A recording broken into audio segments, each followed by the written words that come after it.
તો મોબાઈલનું સામાજિક દૂષણ જે રોકવા સરકાર હવે કાયદો બનાવશે। જી હા, મોબાઈલના દૂષણને રોકવા માટે સરકાર કાયદો બનાવવા જઈ રહી છે। મોબાઈલના દૂષણને રોકવા સરકાર ટૂંક સમયમાં જ કાયદો લાવશે, જ્યાં બાળકોના મોબાઈલ વાપરવા અંગે હવે સરકાર કાયદો બનાવવા માટે મક્કમ છે। બાળકોના મોબાઈલ વાપરવા મામલે કાયદો બનાવવામાં આવશે। આ અંગે મુખ્યમંત્રી તરફથી સૂચના મળ્યા બાદ કામગીરી શરૂ કરી દેવાશે।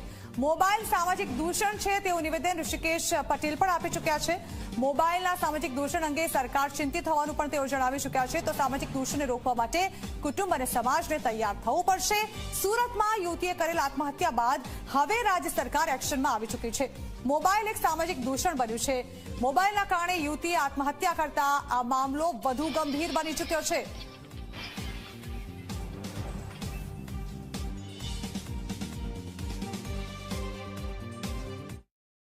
સામાજિક દૂષણ મોબાઈલ નાના બાળકો પણ અત્યારે નાનું બાળક લગભગ હજુ બાલ મંદિરમાં પણ ન ગયું હોય એના હાથમાં મોબાઈલ આપણા કરતાં પણ વધુ ઝડપથી એને વાપરતું થઈ ગયું છે। એવા સમયે એના જે બીજા જે દૂરોગામી અસરો છે આ બાળકો મોબાઈલ વાપરે એના માટે રાજ્ય સરકાર આદરણીય ભૂપેન્દ્રભાઈના ધ્યાને પણ આ વાત આવી છે। એટલે ચોક્કસ રાજ્ય કક્ષાએ કેવી રીતે આને વર્કઆઉટ કરવું એ હવે સીએમ સાહેબની સૂચના મળેથી ચોક્કસ આ સામાજિક દૂષણને રોકવા માટે પહેલાં તો કુટુંબ તૈયાર થાય, સમાજ તૈયાર થાય।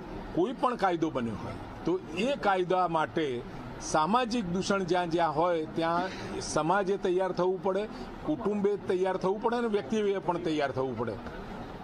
એના માટે કાયદો તો આપણે બનાવીશું અને ભવિષ્યમાં બનશે પણ ખરો, કારણ કે આ સામાજિક દૂષણની ચિંતા સરકાર લેવલે અને સમાજ લેવલે પણ અન્ય ઘણા બધા પ્લેટફોર્મ ઉપરથી આપણને જોવા મળે છે।